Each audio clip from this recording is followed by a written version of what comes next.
Saya ingin menyampaikan realisasi anggaran perlindungan sosial dan ini yang sering muncul terutama di media-media sosial. Kayaknya menjadi pembahasan banget.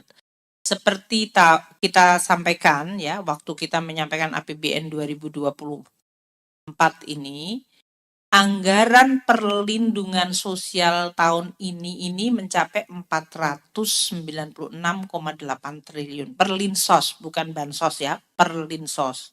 Perlindungan sosial. Kemarin juga saya dengar bahwa Kementerian Sosial di DPR menyampaikan bahwa untuk Kementerian Sosial hanya bertanggung jawab 75,6 triliun. Itu memang untuk program kartu sembako yang bawah ya. PKH, asistensi, rehabilitasi sosial, terutama untuk lansia dan yang lain-lain. Kemudian di dalam Perlinsos ini, karena orang bertanya, loh kalau Kemensos hanya 75,6, sisanya siapa yang mengelola? Satu, Kementerian Pendidikan dan Kebudayaan, untuk berbagai program membantu siswa-siswa atau mahasiswa yang tidak mampu, itu PIP maupun KIP. Itu 30 triliun sendiri. Itu adalah memang membantu perlindungan sosial bagi murid-murid dan mahasiswa yang kurang mampu. 30 triliun. Kemudian Kementerian Kesehatan 49 triliun itu untuk tadi masyarakat miskin yang tidak mampu untuk membayar BPJS Kesehatan. Kita membayar untuk 496 itu 49 triliun sendiri adalah untuk tadi pembayaran PBI, Jamkes, NAS, JKN sebesar 49. Kemudian yang langsung ke masyarakat desa itu bantuan langsung tunai desa ada 10,7 triliun. Nah sisanya yang 330 itu apa?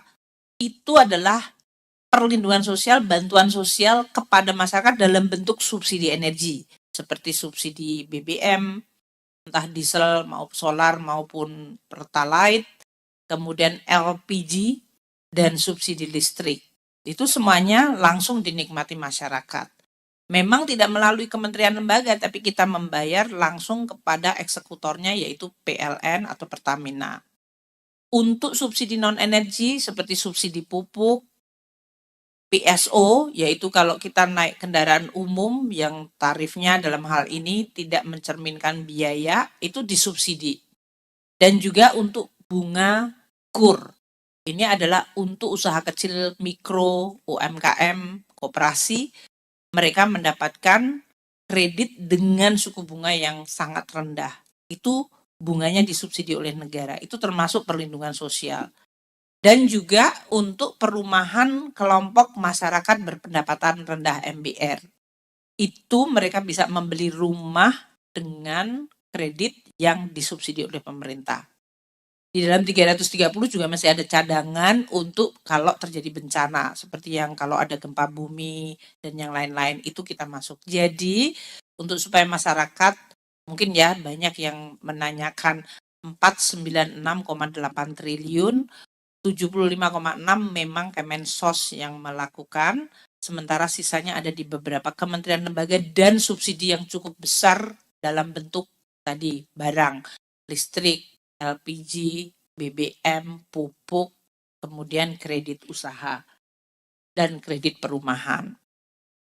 Nah, realisasi dari 496,8 triliun sampai dengan 29 Februari ini ya, sampai akhir Februari gitu ya, belum sampai 15 Maret adalah 37,9 triliun. Di mana 22,6 triliun adalah melalui kementerian lembaga. Seperti Kemensos, itu sudah membayarkan 12,8 triliun kepada keluarga PKH, yaitu 10 juta keluarga penerima, dan sembako untuk 18,7 juta kelompok penerima. Kemudian ada Kementerian Tenaga Kerja 87,6 miliar untuk bantuan iuran program jaminan kehilangan pekerjaan. Ini masuk di dalam Undang-Undang Ciptaker kalau nggak salah waktu itu. Kita masukkan 10,3 juta pekerja dengan pemerintah membayar iuran jaminan kalau mereka kehilangan pekerjaannya. Kemudian BNPB sudah 800 miliar untuk tanggap darurat dari berbagai bencana dari Januari sampai Februari. Untuk belanja non-KL, kita sudah 14,3 triliun itu membayar subsidi energi, yaitu BBM, LPG, dan listrik, 14,3 triliun. Kemudian subsidi non-energi, yaitu untuk subsidi resi gudang, itu 400 miliar. Untuk 0,4 miliar, bukan 400 miliar. Sedangkan untuk transfer 0,9 triliun itu dalam bentuk bantuan langsung tunai di level desa. Dalam hal ini, penerimanya adalah 903,9 ribu kelompok penerima. Ini tapi yang mengeksekusi adalah pemerintah daerah. Jadi ini untuk memberi gambaran mengenai bagaimana APBN yang sudah mencadangkan 496,8 triliun untuk perlindungan sosial, yaitu yang langsung melindungi masyarakat. Makanya realisasinya adalah sesuai dengan program masing-masing. Jelajahi cara baru mendapatkan informasi. Download Metro TV Extend sekarang.